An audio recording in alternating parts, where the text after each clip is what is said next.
नहीं सहेंगे, नहीं सहेंगे, नहीं सहेंगे। ध्वजा बाबू का अपमान नहीं सहेंगे। कि यहाँ के जो वर्तमान विधायक हैं औराई विधानसभा क्षेत्र के सह पूर्व मंत्री श्री राम सूरत राय जी के द्वारा बार बार जाति विशेष के लोगों को अपमानित किया जाता है, और वो सभी महापुरुष हैं। ध्वजा बाबू भी हमारे समाज के महापुरुष हैं, आदरणीय स्वर्गीय रघुनाथ पांडे जी भी हमारे समाज के महापुरुष हैं, और ये धरती बेनीपुरी जी की है। और साहब ने कोई विकास का कार्य नहीं किया। बेनीपुरी जी के द्वारा गेहूं और गुलाब जैसी रचना की रचना ये औराई की धरती पे ही हुई, तो बेनीपुरी जी ने गेहूं और गुलाब की रचना औराई की धरती को देख करके ही किया होगा।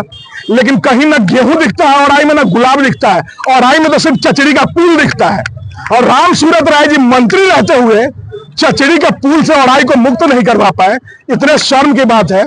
और कभी स्वर्गीय रघुनाथ पांडे जी के लिए अपमानित शब्दों का उपयोग में लाते हैं, कभी ध्वजा बाबू के लिए लाते हैं, तो ये सब उनका बर्दाश्त नहीं किया जाएगा। और बिहार भाजपा को हम लोग चेताते हैं कि अगर राम सूरत राय जी को वो किसी भी विधानसभा क्षेत्र से टिकट देती है तो हम लोग बोचहा पार्ट 2 दोहराएंगे, और राजनीति जो उनकी ये गंदी है वो गंदी राजनीति नहीं चलने देंगे। इसके लिए राम सूरत राय जी भी होश में आ जाए और बिहार भाजपा भी होश में आ जाए।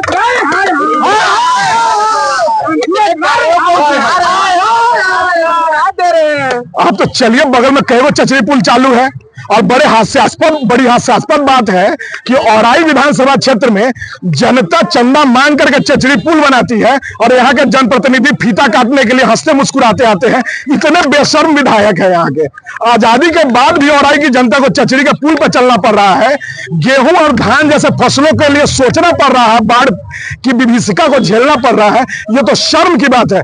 और मैं राम सूरत राय जी को चेता देता हूं, और बिहार भाजपा को, कि ये तो अभी हम लोग आगाज किए हैं भैरव स्थान औराई से, बाबा का आशीर्वाद लिए हैं। अब हम लोग घर घर जाएंगे, औराई के गांव-गांव जाएंगे, और राम सूरत राय जी के कुकृत्यों को बताएंगे, और उनको चुनाव हरवाने का काम करेंगे। राम सूरत आवाज नहीं उठाते, लेकिन चुनाव लड़ने के समय में गायब हो जाते हैं।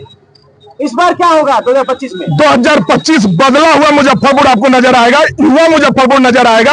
आपको नगर विधानसभा से लेकर के औराई तक पूरा चमकता हुआ नजर आएगा। सशक्त मुजफ्फरपुर, युवा मुजफ्फरपुर और मजबूत मुजफ्फरपुर नजर आएगा। भी आप लोग चैलेंज कर रहे हैं, तो बिहार भाजपा को? और भाजपा से हम लोग नहीं ना, हम लोग सब भाजपा है। और आदरणीय नरेंद्र मोदी जी भी आ जाएंगे ना, और राम सूरत जी का प्रचार करेंगे, तब भी उनको हरा करके सीट देने का हम लोग काम करेंगे। बिहार भाजपा होश में रहे। संपूर्ण विकास औराई में हुआ है, लेकिन जो औराई के बाहर के लोग हैं उनको सबसे ज्यादा इससे दिक्कत हो रही है। लगातार बाढ़ में बहुत परेशानी होती है यहाँ। औराई हमारा ननिहाल है, ताराजीवर में, ठीक है ना। बचपन से हम लोग देख रहे हैं कि क्या वो लोग औराई का विकास किए हैं। साहब विधायक इतने लंबे समय से हैं, मंत्री रह गए, लेकिन होशो हवास में रहते हैं। और जमींदार और माफियाओं में उनको अंतर समझ में आता है। जमींदार को वो माफिया बोलते हैं। क्या जमींदारों से कुंठा से ग्रसित है? क्या वो चरम सुख की प्राप्ति करते हैं जमींदारों को गाली दे करके? सारे जमींदारों ने कुकर्म नहीं किया है। जमींदारी प्रथा जब हटी, उस वक्त जमींदारी प्रथा जब खत्म कर दी गई, तो फिर कहां से जमींदार का नाम वो लाते हैं? और उनके द्वारा जो किया गया कार्य था मंत्री रहते हुए, वर्तमान मुख्यमंत्री श्री नीतीश कुमार जी ने उनके ट्रांसफर पोस्टिंग को रद्द करने का काम किया।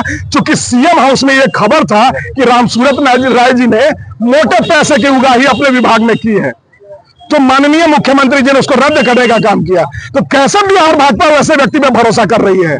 उनके बोलने से क्या दिक्कत है आपको? उनके बोलने से हम लोग को कोई दिक्कत नहीं है।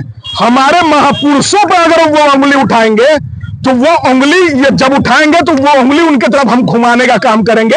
हम लोग युवा हैं और पूरी शक्ति के साथ उनकी उंगली उन्हीं की तरफ घुमा देंगे।